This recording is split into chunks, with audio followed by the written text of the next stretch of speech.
세리나는 주방 가구를 설치하다가 뜯었어요. 키 큰 장 선반의 높이 때문이었어요. 가구 업체에서 일반적으로 많이 하는 가구 높이대로 할게요 해서 그렇게 하세요 했거든요. 막상 키 큰 장을 설치하고 선반을 올려놓았는데 아무래도 아닌 것 같았어요. 선반 사이의 높이가 너무 높아 공간 활용도가 떨어졌거든요. 그래서 선반을 다 뜯고 다시 해달라고 했어요.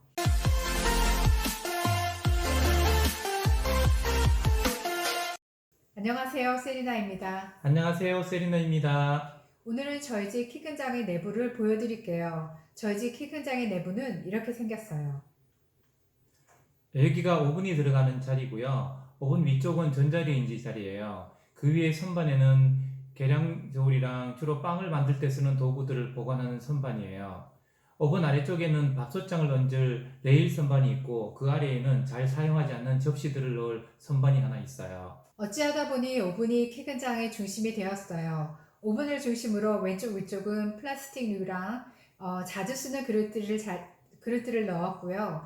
오른쪽 위쪽은 유리와 관련된 제품들이 자리를 잡고 있어요. 좌우 아래쪽에는 좀 더 큰 용기들을 둘 수 있도록 선반을 나눴어요. 이렇게 배치하고 보니까 별거 아닌 것 같은데요. 막상 주방 뼈대를 잡고 선반을 설치하는 날 세리나는 무지 당황을 했어요. 솔직히 주방 가구를 주문할 때 셀리라는 내부 선반에 대해서는 크게 신경을 쓰지 않았어요. 키 큰 장 높이나 도어의 마감 재질, 그리고 오븐과 냉장고 배치에만 온통 신경을 집중했었거든요.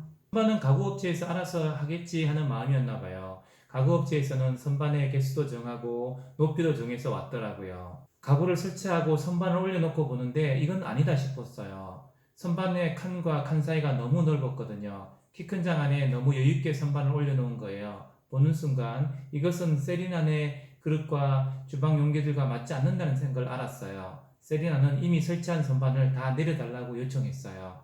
셀리나는 그 자리에서 선반을 설치할 위치를 다시 그리기 시작했어요. 적정량의 그릇을 쌓았을 때의 높이, 컵을 겹쳤을 때의 높이를 고려해야 했거든요.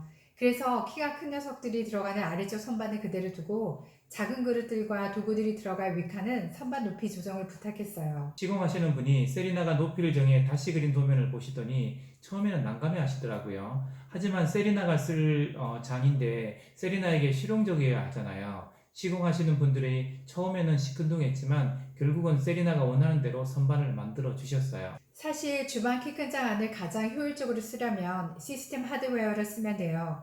블룸이나 헤펠레 등 하드웨어 업체들이 제안하는 아이디어들이 많거든요. 이런 하드웨어를 쓰면 수납을 편하게 할 수 있어요. 대신 비싼 비용을 들여야 해요. 비용을 들이지 않고 키 큰 장을 효율적으로 쓰는 방법은 선반의 높이를 조절하는 거예요. 선반 간격을 촘촘하게 하면 선반이 많이 생기니까 대체적으로 물건들을 많이 수납할 수 있어요. 대신 키가 큰 물건은 힘들겠죠. 반대로 선반 간격을 너무 널널하게 하면 선반 간 간격이 넓어져서 키가 큰 물건들을 쉽게 수납할 수 있어요. 하지만 작은 그릇이나 주방 기구들을 많이 수납하기는 불편해요. 그러니 우선 가지고 있는 그릇, 컵, 접시, 주방기구와 조리용 가전들을 살펴봐야 해요. 이것들을 어느 위치에 넣을 것인지 정하는 것이 좋고요. 몇 개를 포개서 수납할지도 생각하면 좋아요. 셀리나도 이런 방식으로 선반의 높이를 다시 정했어요. 여기서 선반 간격을 정할 때 놓치면 안 되는 것이 있어요. 바로 선반의 두께예요. 보통 선반의 두께는 18지 정도가 되거든요. 키 큰 장 안에 선반을 달 때는 다부라는 것을 써요. 다부는 이렇게 생긴 작은 부품인데요. 장의 뒷판과 옆편에 드릴로 작은 구멍을 뚫은 다음 끼워두는 거예요. 이 다부 위에 선반을 올려두고 그 위에 올릴 물건들의 무게를 지탱하게 하는 거거든요. 셀리나는 선반을 뜯어서 원하는 높이로 맞췄어요. 그러다 보니 먼저 뚫은 다부 구멍이 흔적으로 남았어요. 저희장 PV판을 보면 이렇게 구멍이 많아요. 이런 곳들을 찾아서 가구 스티커를 사용해서 땜빵으로 다 막아놨어요. 한두 곳이 아니다 보니 가구가 온통 상처투성이에요. 다부 자리를 많이 잡아두는 게 좋다고 생각하는 분들도 있지만 세리나는 불필요한 것들을 싫어해요. 주방 선반 높이를 조절하면서 수납할 것도 아니잖아요. 이번에 키 큰 장을 설치하면서 느낀 것인데 가구 회사가 선반 디자인 단계에서부터 수납할 물건에 대해 물어보고 고객의 취향을 한 번 더 확인했으면 하는 아쉬움이 남아요. 만약 가구 회사가 그렇게 해주지 않는다면 셀리나가 먼저 챙겨볼 걸 하는 아쉬움도 많이 남았고요. 다시 셀리나 한다면 이것도 챙길 거예요. 그래서 PV판에 불필요한 답보 구멍들이 생기지 않도록 할 거고요. 주방 가구를 원목으로 만드는 경우는 드물어요. 대부분 MDF나 PB라는 엔지니어드 목재를 써요. 특히 가구 내부는 잘게 부순 나무를 열압 가공으로 해서 만든 PB라는 자재를 많이 쓰는데요. MDF에 비해 가격도 저렴하고 습기에도 조금 더 강하다고 해요. 문제는 MDF든 PB든 엔지니어드 목재는 접착제를 사용해서 가공한다는 거예요. 아무래도 유해 물질이 나올 가능성이 높아지는 거죠. 그래서 이런 목재를 실내에 쓸 때는 친환경 등급이라는 것을 따져야 해요. 겉보기에는 똑같아 보여도 그리고 비슷한 재료를 쓴다고 하더라도 사용된 나무의 종류, 사용된 접착제, 그리고 가공 방법에 따라서 엔지니어드 목재는 방출되는 유해 물질량이 다르다고 해요.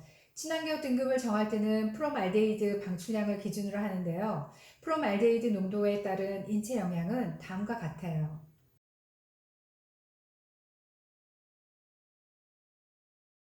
간혹 E1 등급을 쓰는 업체들도 있는데요. 요즘 대부분 가구 업체들은 E0 등급의 자재를 써요.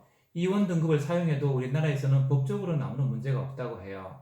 그래서 가구 업체에 주문을 할 때는 어떤 등급인지 꼭 확인을 해야 돼요. 친환경 등급이라고 대답을 한다고 하더라도 E0 등급인지 E1 등급인지를 꼭 확인하시길 권해요.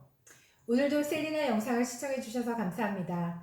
셀리나는 천정과 바닥을 모두 철거하고 셀린 지경으로 전체 인테리어를 했어요. 오늘은 아일랜드 주방 만들기 편을 진행하고 있는데요. 다음 편은 전시장에서 멋진 가구, 우리 집에서는 왜 분위기가 안 날까?에 대해서 말씀드리려고 해요. 좋아요 구독 눌러주시면 더 좋은 영상으로 찾아뵐게요. 감사합니다. 감사합니다.